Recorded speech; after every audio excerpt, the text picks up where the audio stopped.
Saturday, the 25th day of April. I hope you're having a great weekend. Welcome to KTN Weekend at 1. My name is Yvonne Okwara.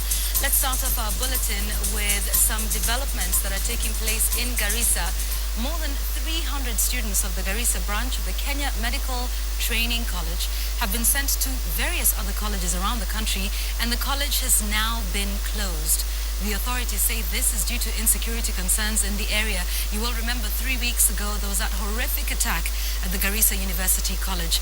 KTN's Hamza Yusuf now joins us on phone from Garissa. Hamza, good afternoon. Tell us what exactly has happened to cause the closure. Has there been a specific threat?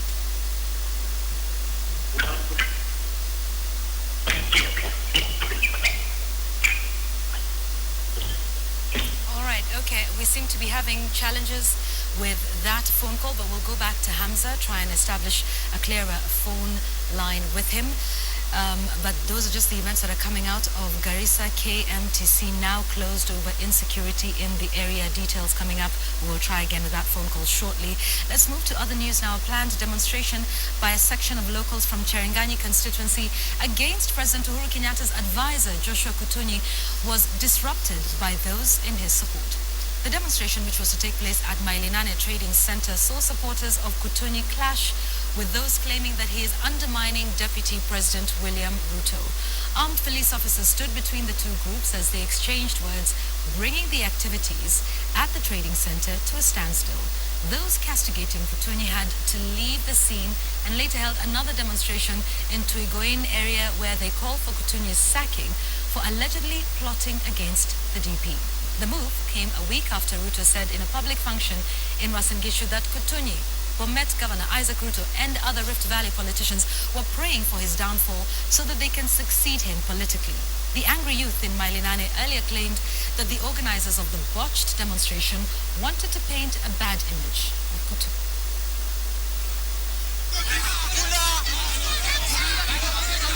Bila mambo ambayo tunasikia anafanya na amewekwa katika kazi hiyo. Sisi watu wa Cherangani tunataka tuombe hivi. Kama sisi watu with the same people ambao tuliombea kazi kule kwa ofisi ya president. Tunataka kusema hivi leo. Tunaomba president na deputy president warudishe Kutunyi nyumbani. Kwa sababu ameonekana kwamba ile mambo ambayo watu wa Cherangani walimtuma aende afanye huko anafanya kinyume na hiyo. Hii maneno tunaona hapa haikubaliki. Kama kuna siasa ingine wanacheza kule juu, hiyo ni yao. Cherangani tunajua kuchakua na tunajua kuangusha. Kama tumesema ni Kutunyi ama sio Kutunyi, Cherangani wanajua wenyewe. Mambo ya kusema tunaombea Ruto ati abaki ICC, hiyo ni uongo na tunakataa. All right, now we want to make an attempt again at speaking with Hamza Yusuf, who is in Garissa, over the closure of the Garissa Kenya Medical Training College there, over fears of insecurity. 300 students have been sent to various colleges around the country. Hamza, can you hear me now? Well, I can hear you, Yvonne. Good afternoon. What's happening here in Garissa is that the only medical training college was shut down. Now, the closing of this institution comes barely 22 days after 147 students were massacred in Moi University in Garissa. All right, talk to us about the insecurity fears, obviously in a state of heightened security now, but has there been a specific threat that caused the closure of the university, of the college? Now, we can't say the specific threat, but yesterday we witnessed that students were, feeling their clearance from the only training college in northern Kenya, and most of the few students we spoke to, they told us that they were transferred to other medical training colleges, for example, in Kabarnet, Sika, and other counties. And it's happening because they told us that the security is not guaranteed. So the students were supposed to be in college in the other colleges from 27th of this month, which is on Monday. So it is, Yvonne, it is what's noted that after all this had happened, students were killed, officers were killed. There is no armed security officer in the college. Well, maybe if I can add, the threat here is there also. There is NEP Technical Training Institute and also Garissa Teachers Training College. We are not sure if these colleges will also be shut down. All right, thank you for that, Hamza. painting a rather grim picture of fear in Garissa after that horrific attack at the Garissa University College. Thank you. We'll continue to keep up with you to check the developments in Garissa. So that news there of the KMTC in Garissa closing and the 300 students sent to other parts of the country, fears of insecurity after that attack that took place. Hamza will continue to keep an eye on that for us. Let's move back to Nairobi. The Wiper Democratic Movement is holding its National Delegates Conference, where members will be asked to approve the Okoa Kenya referendum bill and Wiper's constitution. Patrick Amemo is covering that for us at the Bomas of Kenya, now joining us on phone. Patrick, let's talk about that. The delegates are there, but it's not just about Okoa Kenya, is it? Thank you, Yvonne. Indeed, the party leader Kalonzo Musyoka just checked in at a quarter past midday for this particular special delegate conference, which is being held at the Bomas of Kenya. And top on the agenda, some of the issues that they are looking at is at least there are some proposed amendments to the party constitution, which right now, as I'm talking to you, members are going through and adopt them. Some of the proposals here include at least the formation of an office of the Director of Elections to guide party affairs, especially when it comes to nominations, an issue that is very important in many party affairs when it comes to nominations during elections. So they want to have at least an office of the Director of Elections. They're also including some other new developments where we will have subscribed membership from there are different categories like platinum, where members will pay 20,000 shillings, and the least an ordinary member will pay 20 shillings subscription to be a member of this particular party. Some of the other issues that delegates here will be looking at will be maybe to convert the party, to lobby for a share of the cake in CORD coalition. You know, now already the motto here is that the journey has begun, and we expect Kalonzo Musyoka as the party leader to indicate his ambition to run for the presidency in 2017 and wrestle it out with ODM leader Raila Odinga and Moses Wetangula on that party ticket. So Wiper Party wants to at least have a stake in that in the 27 elections, and this conference is a precursor to that, and I'm sure that at least they have a share of the cake come 2017. Yvonne? All right, thank you. Just before you go, it's also about the Okoa Kenya bill and, you know, the push for that. What are the delegates expected to say about this? Is expected to endorse it, you know, after we saw the launch earlier this week? Yeah, indeed.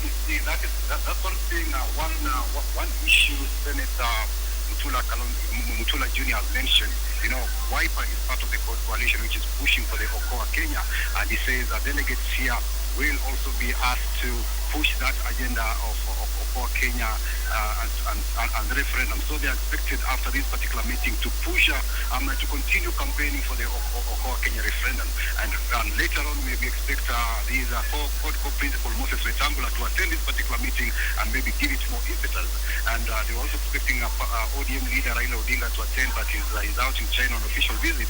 But they've voted in James Orengo to come and at least to give him an address on ODM behalf. All right, thank you very much for that.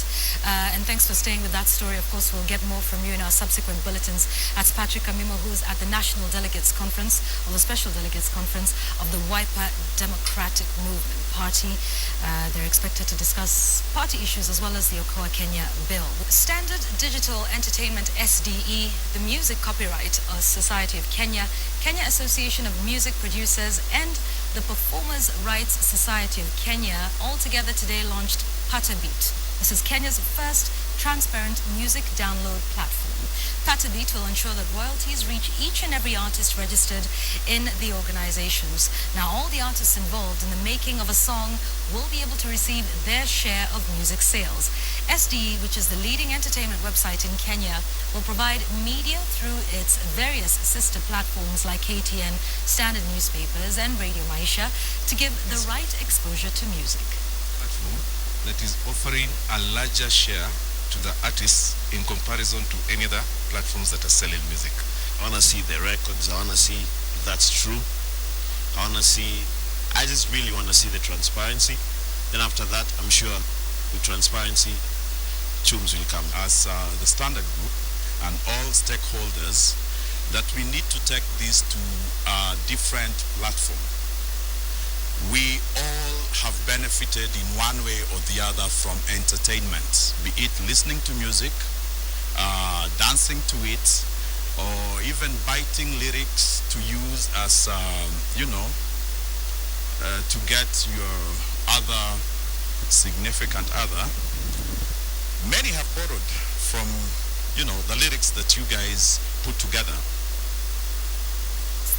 In sports news, the Kenya Paralympic swimming team has promised to better their performance during this year's International Blind Sports Association World Games, which will be held in Korea.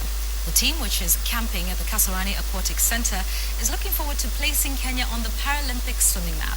Robinson of Kenya reports.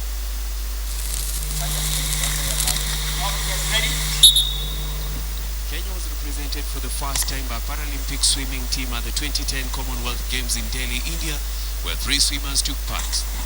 A year later, the team took part in the All-Africa Games in Maputo, Mozambique, where they were overshadowed by experienced opponents.